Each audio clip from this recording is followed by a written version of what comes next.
Have you got shocked before? Yes, several times. How was that?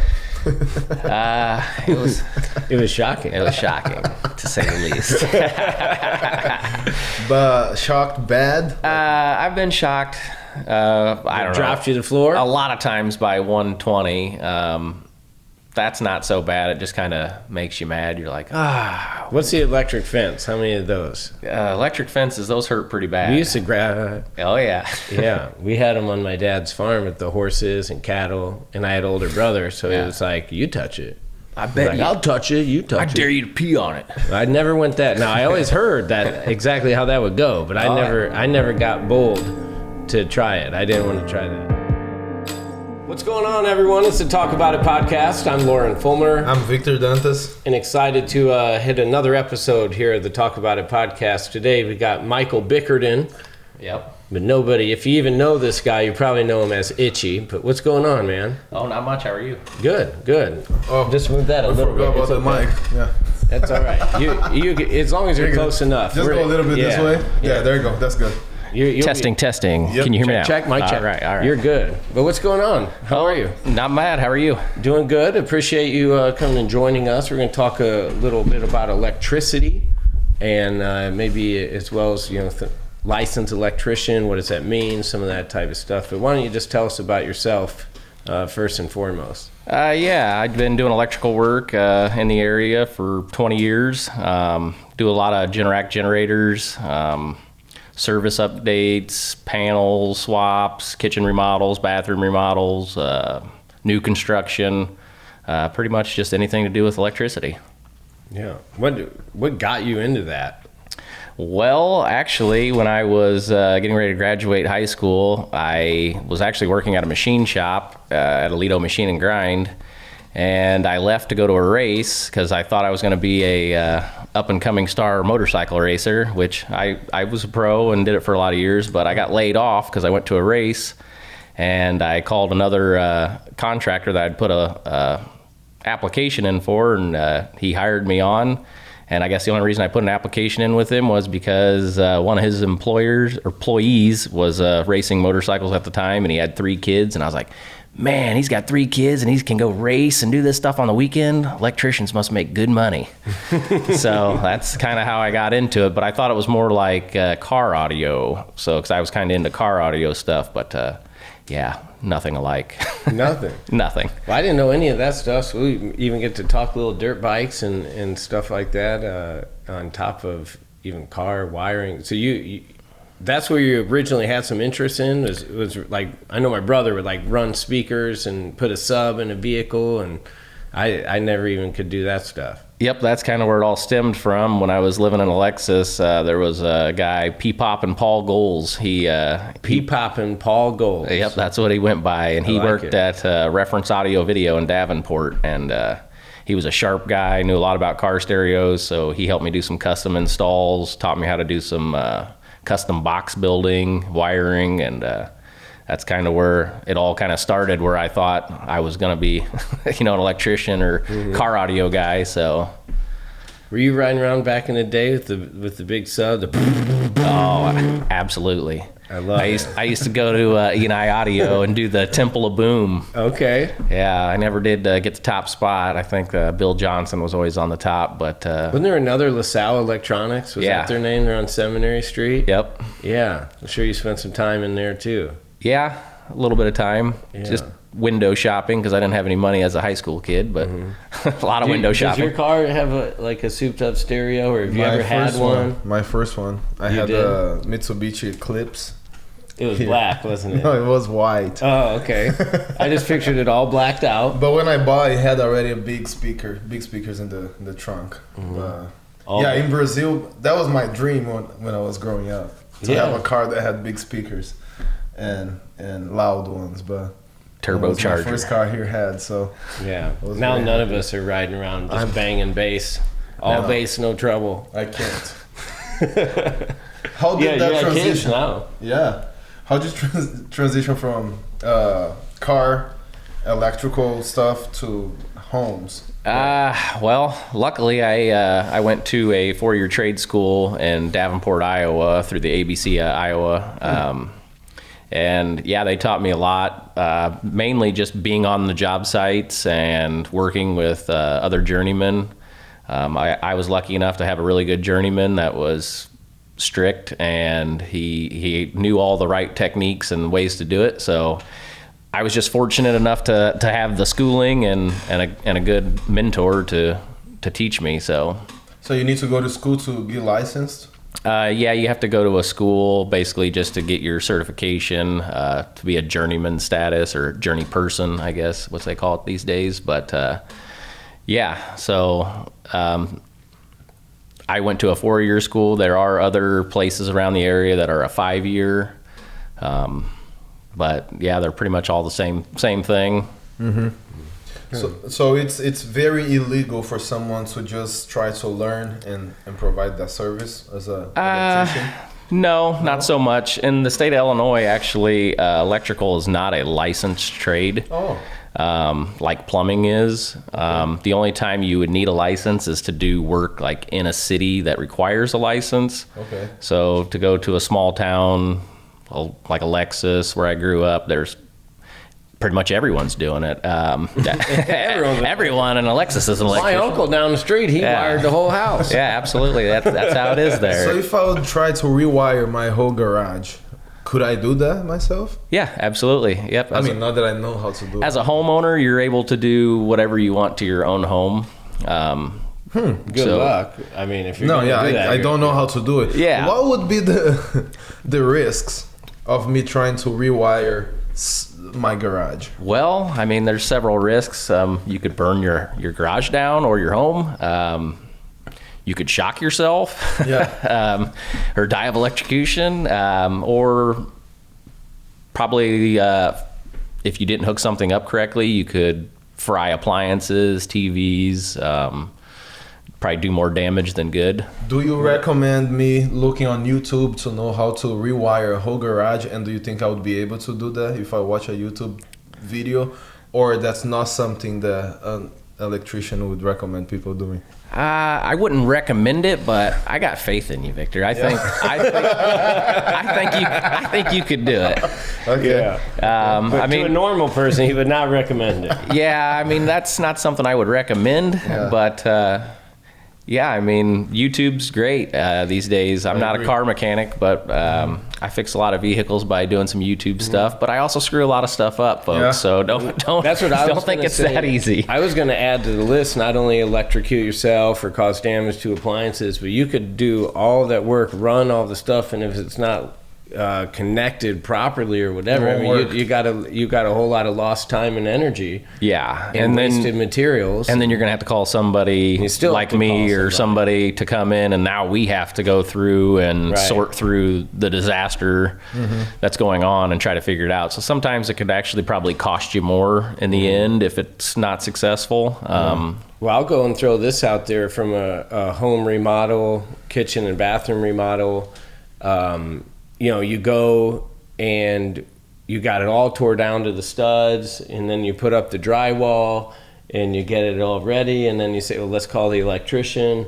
Like, the electrician should have been called before you put all the wall, you know, and then you just made the job even harder and more expensive and stuff like that. Yep, there's definitely steps you gotta to follow. I'll go in and rough houses in and get all the wiring in, and they're like, I want all the outlets in. It's like, well, you got to wait until the drywall's up, you know, insulation, drywall, paint. I was like, because if not, then they're going to be taking the outlets in and out, and then getting paint on them, dirty, and then you're going to call me back to replace your outlets again because they look not so good. So yeah, I've learned a lot on YouTube doing different things, but electrical is something that I never touch. I've always been scared of getting same. Yeah. Even if I go shut the whole box off, it's like I still don't quite trust. You know. But the one thing that I always found interesting, I was kind of excited to sit down and talk to you about, is the whole concept that there's power being ran into, you know, this building, and then it gets shut off or controlled somewhere, and then, like, you know, we turn this light switch on in a whole other room. And now that enables some sort of current to allow it to walk through, and now lights come on. Yep. Can that happen? That's what is happening, right? I mean, well, I mean, your main power comes into your panel or your distribution center, and then off of there it would go out through branch circuits, and then which can all be turned on and off. Like shut a current off, turn it back on. Yep, there'd be breakers in the panel, and those would be called your branch circuits. So then when it leaves the panel and comes here, it would go to your outlets and to your light switch, and then the light switch is just making and breaking the power, sending it or cutting it off. It's just kind of like a water valve or something. Once you turn the water valve off, it stops it. So that's pretty much the same concept as... But if you turn off the main meter, the main box, there's no chance of any electric or any lights turn on. Like if you have the main off, there should be no chance unless you had a backup generator. Okay. So if you were working on your house and you decided, hey, I'm going to turn the main off, make this safe for myself, and you turned it off and you started working, and then a few seconds later your backup generator kicks on and then starts producing power, and then you're like, oh my God, why am I getting shocked? It's because your generator kicked on. So, or if, in some of these buildings like this where there's multiple buildings, there might be multiple meters. And back then they could have fed some stuff out of a different panel into somewhere. So it's not a guarantee, but like on a residential home, if you have the main off and you don't have a backup generator, faulty it's pretty much things off. Going on in the breaker box. Yeah, no, you should be good. Yeah. Okay. Now, also, like a licensed electrician is going to have where you can test to see if there's a current. Correct. Right? Yep. We don't own that. Everybody should have a tester at home, right? So I mean, I don't think a lot of people do, but yeah, it's not a bad idea. You can try if you just put a hanger in the outlet. That's a good way to test it. Yeah, actually, the first contractor I worked for, he would show up and he would just lick his finger and then touch the wire real quick, and he'd be like, oh, yep, it's off. And I'm like, holy cow, dude, what are you doing? See, that's the old days. Yeah, that's the old school. And that's where some guy said, hey, we can invent this thing so we don't have to do this anymore. We can actually just touch this to it and it'll tell us. But if people wants to change a light or a chandelier, they need to kind of mess a little bit with the wire. You'd have usually there's 2 wires that comes out, right? Should be 3 with the ground. 3, yep. With the ground one, right? Yep. But if the main is still on, if you touch one of those wires, are you gonna get shocked? Or you will get shocked only if you touch both together, or if those are touching each other, you would get shocked. Or you would get shocked anyways. If you just turn the light switch off, you won't get shocked. What if it's still on? Yeah, if they forgot. Then you don't want to be touching one of the wires or both. You don't want to. Yes. You don't want to touch your hot wire or your. Is that the black or the red? Those are hot. The black wire. The black wire would be your hot. The white would be your neutral, because an alternating current, it's actually returning power. Okay. That's good information from one to the other. So you definitely don't want to be touching the hot if the switch is still on, which would be the black or the red, or the white is your neutral. Only the black, the light's on. Well, if you can touch the black as long as you're not grounded and you're not touching the white or anything else. Like if you were just standing there, basically to have yourself touching the ground or something. Like if I was just standing here in my shoes, the rubber would be insulating me, so I would not be grounded. Okay. So I could technically touch the hot wire, and the power would actually be, if you took a hot stick and touched me, it would actually be showing that I'm hot, like there's power going through me, but I'm not getting shocked. But if I bumped my arm against, anything that's grounded, or I touch a ground or the neutral, then I'm going to be getting shocked. What if you're on a metal ladder? Once again, your rubber shoes. As long as your skin wasn't touching the metal ladder, it was just your shoes. But metal ladders are generally, you won't see any electricians with like an aluminum or a metal ladder, just for that simple reason. You could definitely get shocked on them. That's why most of the ladders now have rubber feet on the bottom and they're fiberglass. See, I thought that was just to keep it from scooting. Me too. See, I mean, that's to keep you from scooting as well. Sure, but it had a higher purpose. Yeah. So, Your rungs across will be metal to support the weight, but yeah, the actual frame on the outside is fiberglass to prevent from being conductive. So if we're trying to change a light, and I'm just talking here in the perspective of a homeowner, Right. Just so we can give the best information for people that are watching. So if I just turn the light off, there's no chance at all for me to get shocked with. It's a good idea, but it's always a good idea to verify that with a meter or to shut off the main and to be completely safe. Okay. Yep. Okay, that's important. So they do make a hot stick that actually. There's some ceiling fan. I'm just thinking as you're talking, but there's some ceiling fans that aren't activated by the switch. Right, so they could be live. Yeah, so they could be all the time until you. So this is a hot stick. So then, anytime you get near power, this would beep and let you know. So you could actually go up, touch the wires, and be like, "Oh, it's not live." So this is a good way, but these do lie to you as well sometimes. So you got to kind of know how to use these and operate them, but or a digital multimeter would also work. Or just shut off the main breaker. Yes, or just shut off the breaker that's controlling that room or that fan. Maybe. What about replacing outlet? Does that change anything? The outlets will be live all the time, so you would have to I have a tool where I plug in to the outlet, and then I can go to the breaker box and scan every breaker, and it'll actually tell me what breaker that's on, so then I can shut it off and go back and verify that it's off, so it's safe for me to change an outlet. Okay. So this happened to me before, and I tried to change, it's like 3 different outlets in the house, and I was like, okay, well, I'll just pull it out, see exactly where that wire was coming out of the old one, and put it into this new one, and I did them the exact same, and they didn't work. Right. So it's not just a clean, easy... No, it's not, and that's a lot of times when I see that happen, it's with 3-way switches. People will, or a 4-way switch.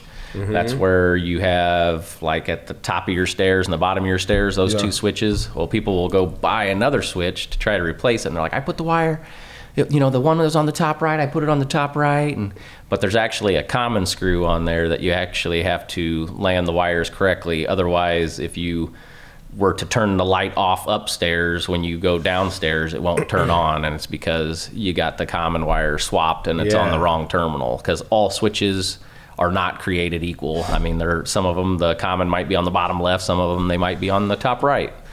Just depends on what manufacturer or who's making it. So all switches are not created equally. Well, I mean, I just like that statement. I want that on like a T-shirt. I don't know why. We could do it. We could do it. So what happens if, let's say, you're turning on different equipment, or I don't know, let's say a washer machine plus air fryer, and the microwave is on at the same time, and it triggers the breaker. What can you do to stop that from happening? And what could happen if you don't do anything about it and the breaker keeps tripping? I mean, basically, to do a new home, or if I was doing a remodel, the microwave would have to be on its own dedicated circuit. As well as a fridge. Plus, you have to have 2 dedicated circuits above countertop. And that's for issues like this, because back in the day, there wasn't that many electric appliances. So now, if you're having it where it's tripping, it won't hurt anything, but you will probably wear out the breaker. And it's obviously it's not ideal. What could happen?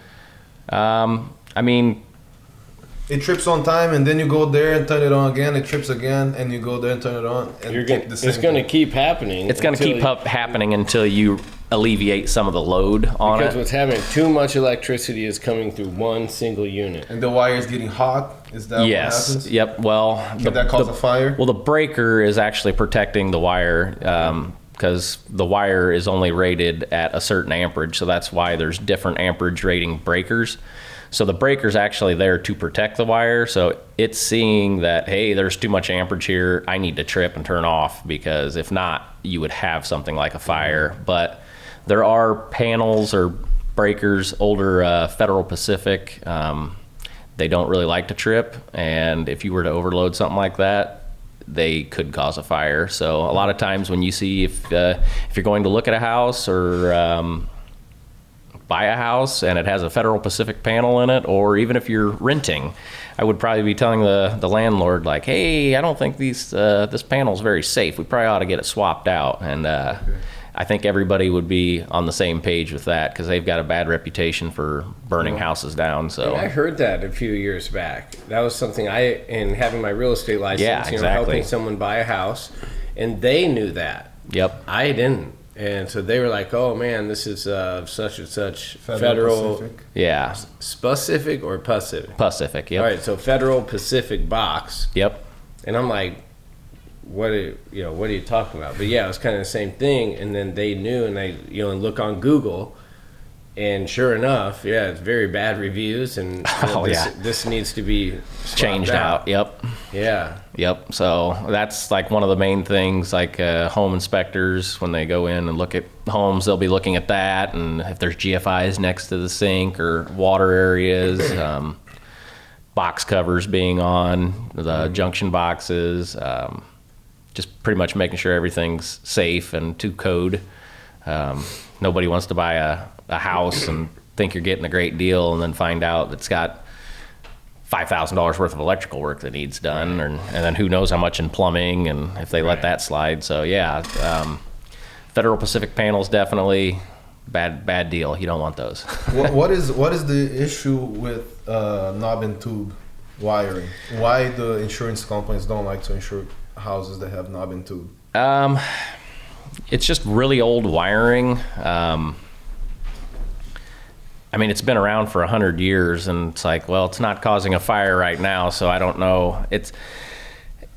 To me, I'm not really that worried about knob and tube. Once you start messing with knob and tube, you could pretty much, if you started cutting a little bit out of the house, it doesn't go into junction boxes. So basically, in the wall, they'll be running a hot wire and your neutral. They'll just be running side by side, and if they decide, oh, let's put an outlet here, they would just window cut the wire, wrap some stuff around it, and just drop 2 wires down to an outlet. And then when the wall is covered up, now you can't get to those joints to actually fix it. So if you're like, oh, I'm going to get rid of this knob and tube in the attic, it could control, a second story bedroom, a couple of them, a downstairs bathroom, and some lights in the basement that just kind of went willy-nilly, as you'd say, with it. And there's just really no great way to get rid of it other than pretty much rewiring the whole house. Yeah. So, and I've seen on home inspections come back on different things there where the knob and tube is not an issue until it's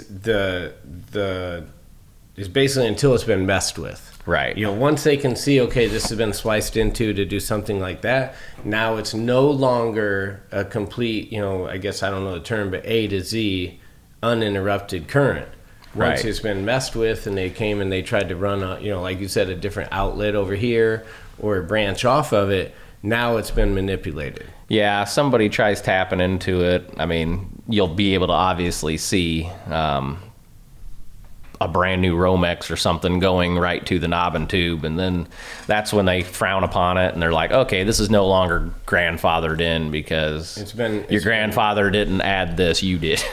So right. Yeah, so a lot of the older homes, it's just kind of grandfathered in because there's not a lot you can do about it, like in a big Victorian home. Mm-hmm. Otherwise it's pretty much you're down to rewiring most of the house. So and is that to rewire a house, and obviously going to depend on the size of the home, right? Mm-hmm.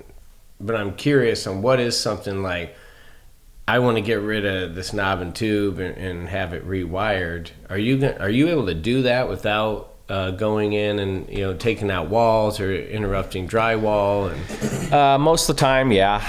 As long as there's attic access or basement access. A lot of the times when we have done like a single story home that's done with knob and tube, we'll basically just cut it all out and then drill holes through the bottom plate up and fish the walls and put in new electrical boxes and run new wire and put in new panels.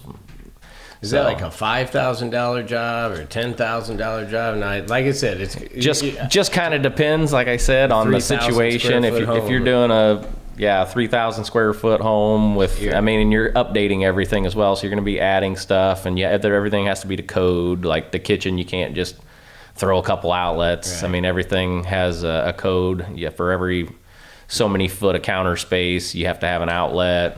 If you have GFI too, right? Yep. And if you have an island, I mean, the island has to have power.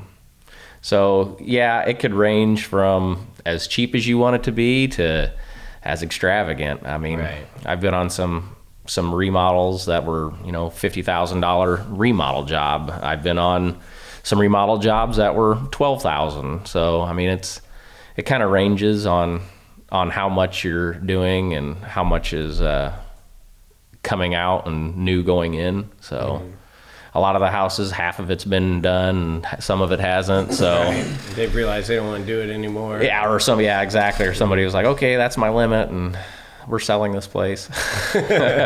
For a let's say a duplex that I would like to make it a oneplex again. So if there's 2 different meters. Yep.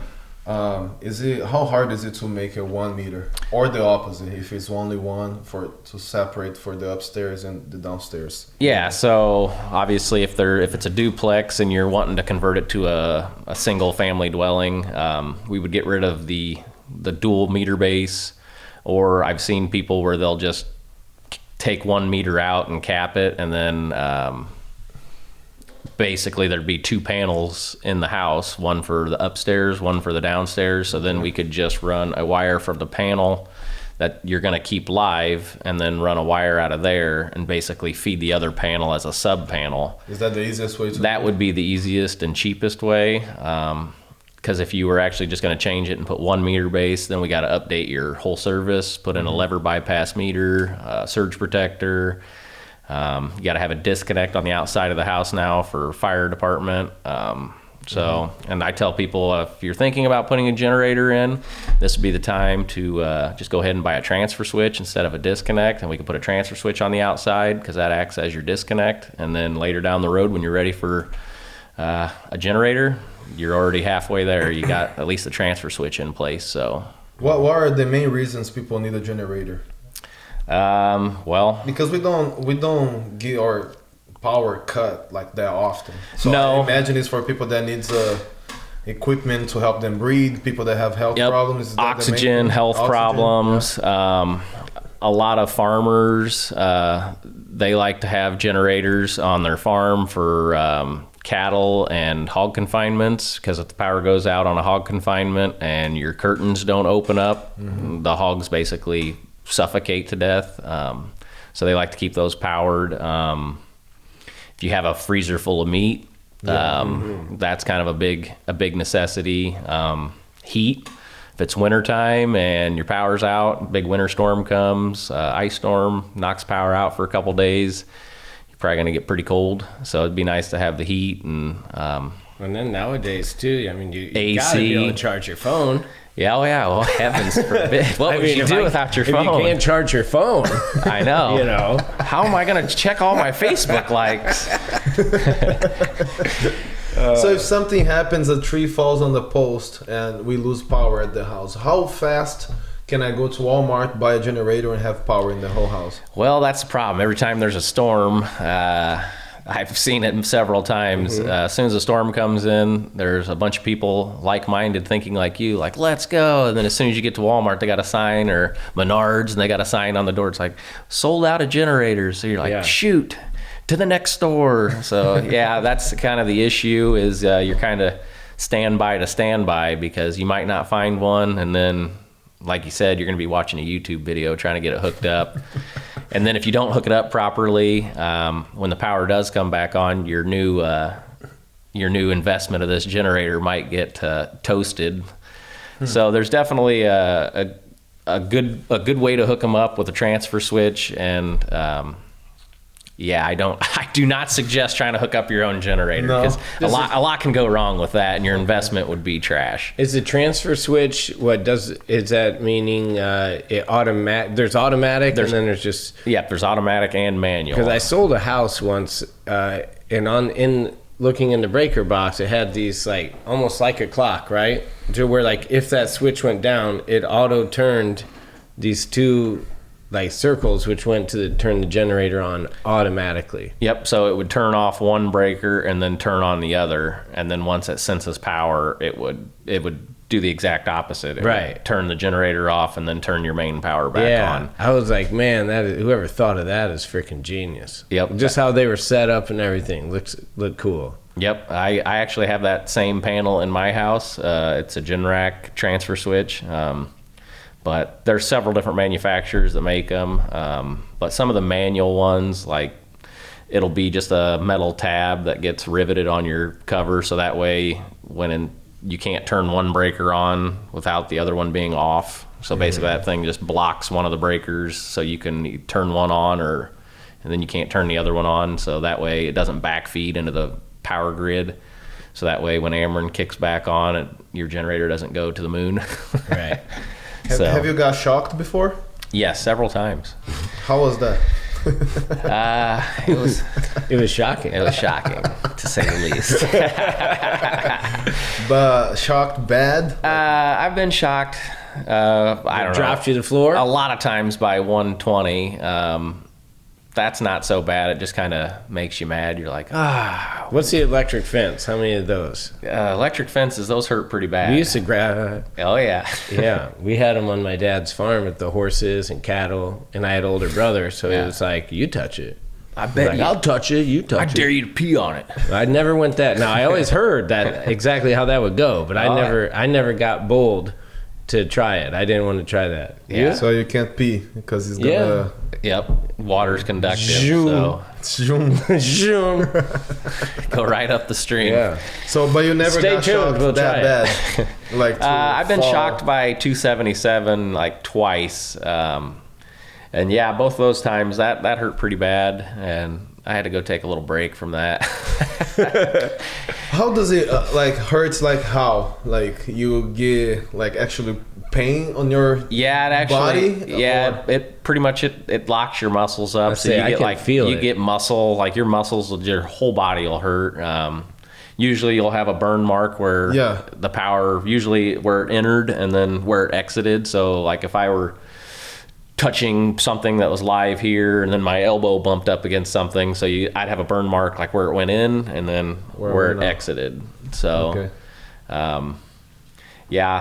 I was at Big Lots in Galesburg, and they had old light fixtures, and they're 277, and the hot wire went right in between the clip, and you have to twist this clip to drop down the cover to change the ballast and this and that. And when I twisted that, it shorted out and was live, and I was like had my leg up against the shelving or something, and it let me have it. But luckily I climbed down off the ladder and sat in one of the recliners for about half an hour. I was like, man, that's a nice recliner. On the show, you ended up buying it? No, I didn't. I did a lot of testing, but didn't buy it. I can literally feel, just us talking about this, because like as a kid we would do that all the time. I can feel my muscles like tightening right here, like just thinking about it. Yeah. And that's how a lot of people get killed, is once you touch it, it'll actually lock your muscles, and you don't have the strength to actually let go.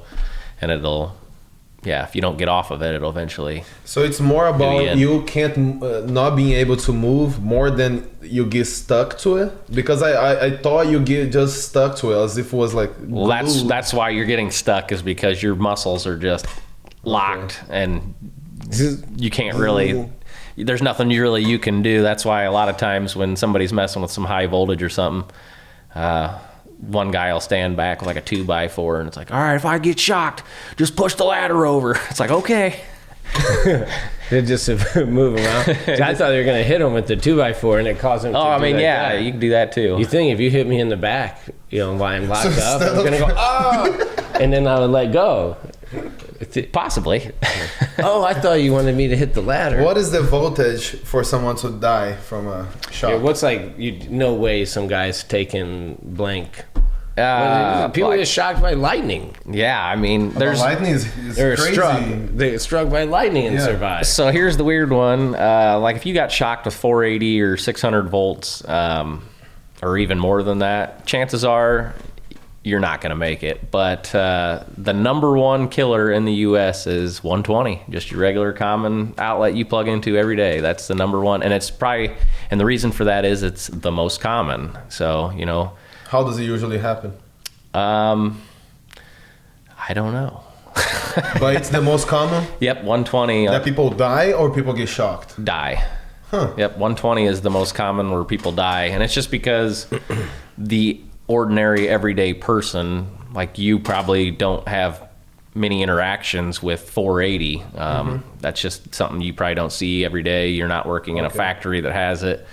So yeah, like if you were plugging in your laptop charger and you had your fingers on the two sides of the plug and you went to plug it in and you got shocked and you couldn't get off of it, then that's just crazy. The unfortunate part.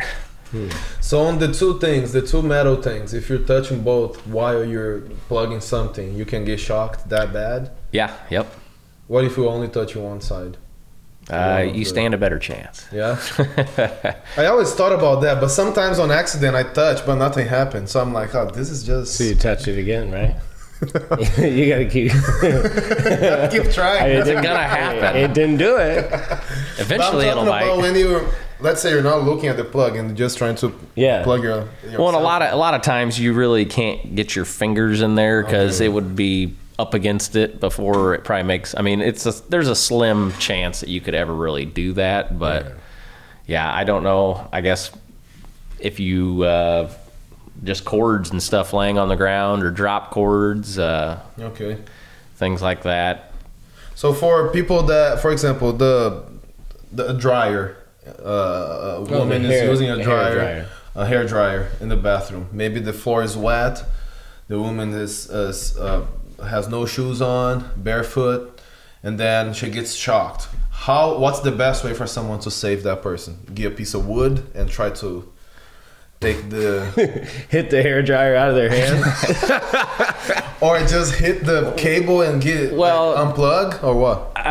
The odds of that happening in today are slim to none. That's kind of like an old wise tale thing, or like back in the day. Now all hair dryers pretty much have a GFI protector. Even if it falls into the tub, into the shower? So it's actually built onto the hair dryer. On the end of the cord, there'll be a GFI, plus all your outlets in a bathroom are GFI protected. They're GFIs as well. It's supposed to be.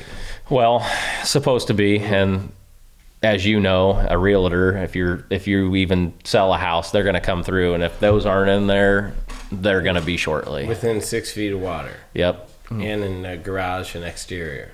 Yep. Pretty much now with the new code, pretty much everything's GFI'd. Everything.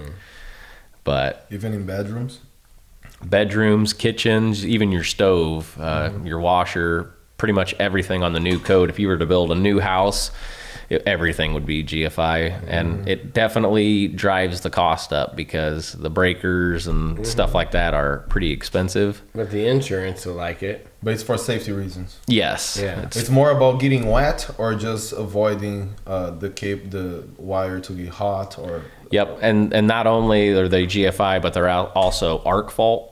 So anything that would make a spark or anything like that, the breaker would automatically trip. Shut off. Just shut off. So like some of your older vacuums, they have brushed motors, and when those go to start up, it's just like a drill. If you've ever looked in a drill and you're like, oh man, sparks are in there. It's kind of the same thing with a vacuum. So like that old vacuum will not run on an arc fault breaker. It'll just keep tripping it. So that's why a lot of this stuff now are brushless. So you don't get that spark or arc. So I think the technology's good. It's just not all quite there. Everyone's not on. It's like they've invented this, but we're not all playing on the same field. You know what I mean? How long will a wire in a 150 year old house last? Do you think in 300 years the same wiring will still be able to be used, or houses need to be rewired every 150 years or something like that? No, once wire's installed, it's usually pretty good. The only time I've seen issues with wire going bad is, like you said, overheating it or putting it on the wrong size breaker and causing issues like that. And I've also seen it on old farmhouses where they have really sulfur water. That sulfur in the air when you're doing anything will actually attack copper. Okay.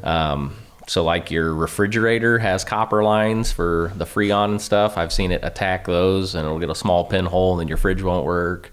Okay. So basically, if your well is really, if you get a lot of sulfur smell, it'll definitely attack and corrode copper. So that's the only time I see an issue with needing rewired. But yeah, some of these houses were built in the 1800s, and they still have some of the original copper wiring in them. Yeah, I do think about that, because on average houses go up in value 4-5% a year, right? But in Galesburg, for example, I think 90% of the houses are either 100-year-old or close to that or more than that. Will houses keep going up in value in 30 years, 40 years? Now the houses are 150 years old. It's all about how they're maintained, though. You know, but can you maintain a house after 200 years? Absolutely. 300 years? Yeah? Absolutely. We see some of these that are still in great shape because they've been maintained and worked on. You know, you have to, I don't care if your home was built 20 years ago, you have maintenance that you need to do to it to regular. What we see is buildings getting demolished because they are 200-year-old. But here in our area, we have so many of them. They've been neglected. They haven't been taken care of. They've been either abandoned, and that's what a lot of them we are seeing getting taken down or knocked down or even catching fire. Like they've been neglected for years on end, 20, 25, 30 years. You don't take care of something for 25, 30 years. I mean, the brick, the mortar's gone in a lot of the bricks. I mean, there's nothing. It's just the shifting. It just goes downhill from there. But you also see some of these homes that have been around for 150 years plus, and they look amazing. You know, there's a few of them. Do. But it's like anything, you have to take care of it. You know, a little here, a little here, a little here. And maybe the older you get, more maintenance you need to do. Otherwise, sure. I mean, yeah, it's going to happen. To keep the foundation of a 200-year-old house. Right. But a lot of times, what they did back then is they did such a good job. Like you see some of these, they're like, they did this right in 1812. You know, that. Yeah. It seems like things are getting cheaper. You can just tell just by lumber, like an old 2x4. If you just get a cross section of it. There's so many grains in it. You're like, wow, that was an old tree, and now they're just mass producing pine trees where they've genetically modified them, where every year and a half they can cut the tree down and harvest it for lumber, and now it's just flimsy. Like the stuff you go buy now is just, it's not the same. Everything's gotten cheapened up and faster. And you know, you've been to Lowe's, Menards, and I just use them as an example. I'm not singling them out. But you look at a big stack of 2x4s. I mean, half of them aren't even touching. They should be stacked there beautifully. Yeah, and then it's like, and you got to go, and if you need to grab 15 of them, you're literally, you know, trying to pick the best turd out of 15. You know, it's crazy. Well, and that's another thing is the old Victorian homes, a 2x4 in that house is a true 2x4. It's 2 inches by 4 inches, where a 2x4 now is 1.5 inches by 3.5. How do you get away with calling it a 2x4? Well, I guess you just keep calling it that. So, and they call the older lumber like that. That's called nominal. They call it nominal lumber now, versus what a 2x4 is now. Yeah, it's just not even the same thing at all. It's crazy because the cost to build a house is still very unaffordable, especially in small towns. A lot of people are still building. I mean, you see it, especially like I go to Wisconsin to a buddy's or something.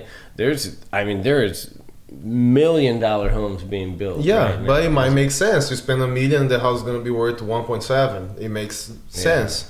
But in Galesburg, you can't spend $200,000 to build a house because there's not much room. Maybe you won't build for $200,000 anyways. But yeah, I know what you mean. And then the lot, like it's not like we have a whole bunch of lots for you to pick. We see houses getting demolished. What's gonna happen? It's gonna just be the lot there. Nobody's gonna buy a lot to build because it makes 0 sense to build. It's crazy. Well, there's not a lot of jobs around this area. Yeah. I believe in the future, though. I do. I'm very optimistic in the fact that because we've seen it happen since COVID. but where people are able to, if you live in California or New York or some big major place like that, even Chicago, and you work from home, like you're in California working from home, making California money, and you can move to a place here in the Midwest and have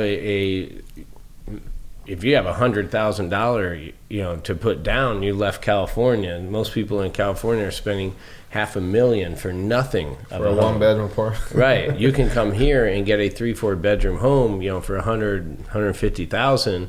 They're coming here, still able to work from home, make their California-based income, and live right here with a whole bunch of now extra leftover money, So I think as places like that continue, I mean, as population goes, I mean, eventually they will have to end up here. Yeah. I think in Galesburg we have good signs of companies coming to town, which they do their research. Chipotle would not come to a town that it's not going up, right, economic wise. So so it's always good to see companies coming. Dunkin'. Those because it shows that they did their research. The economy is going up, and it's just a good sign for us. Yeah, right? I do. Like I said, I'm optimistic. I love our community. I moved back here for a reason. I've been here now back for 13 years. My daughter's 13. So I think there's plenty to offer here. Is it the best place on earth? I don't know. What is, I guess? What is your preference? But there's plenty to offer here. And affordability and easy living is pretty high on not only mine, but I think on a lot of people's we just need list. more jobs. We need more jobs. Once the jobs are there, if and when the job opportunities are here, I'm 100%. This has been a problem in our area since the 90s, if not even before. But we can leave here, go get trained or certified or a college degree, whatever it may be, and then you come back here to what? I mean, we need good quality jobs like that to keep people around in the area. And like I said, I've been back 13 years. We've been blessed to have good employment since moving back, but that's not the case for everyone. I do acknowledge that. Yeah, I can't complain about the opportunities here either. So, Itchy, what's the deal? You started your own business now. How can people get a hold of you? I have a personal Facebook right now. I haven't really set up anything online yet. That's still, will be. Yes, it will be. That's in the mix right now. Obviously on my phone, that's probably the best way to get a hold of me is call. What is the phone number? Yeah, it's 309-368-8016. Or Itchiban Electric. You can look that up. They'll find you. Yep. Itchiban Electric at outlook.com is my email. You can email me if you'd like. Phone. I'm pretty good about answering. If I don't answer, I will call you right back. There was probably a reason I might have been crawling around in an attic and left my phone so I don't ruin it or lose it. But yeah, that's kind of what I'm trying to do is base my, I know a lot of people complain. They'll like, we called somebody and they haven't called us back, and or we left a message and they didn't get back with us, or they told us it wouldn't be for 3 months. So I'm striving to keep everything in a timely manner, answer the phone call, get with the people, get the work done that they need done in a timely manner, and not push people off. Obviously, as I grow, that I'm trying not to get myself growing pains where I'm growing faster than I can try to keep with what my my goals were in this. So I'm trying not to steer away from that. But yes, I'm probably going to stay a one-man shop for a little bit until I get everything hammered out and figured out, and then I will be growing as soon as I get all that figured out. So just trying to keep with the idea why I did this, and pretty much stay true to that. Yeah, that's great. Well, you'll do a good job, man. I've been a big fan of yours for multiple years now, and wish you the best luck. I have the most confidence in you. I truly mean that. Oh, well, I appreciate it, Lauren. All right. You guys, it's a Talk About It podcast. It's Michael Bickerton, a.k.a. Itchy, owner of Itchiban Electric. Thanks for tuning into the Talk About It podcast. I'm Lauren Fulmer. I'm Victor Dantas. See you guys. Thank you for watching this episode of the Talk About It podcast. I'm Victor Dantas. I'm Lauren Fulmer. And we would encourage you guys to subscribe to the channel. And don't forget to hit the bell. It's going to be right below the video. So hit the bell. So you know when the next episode is up. We appreciate all the support. Thank you.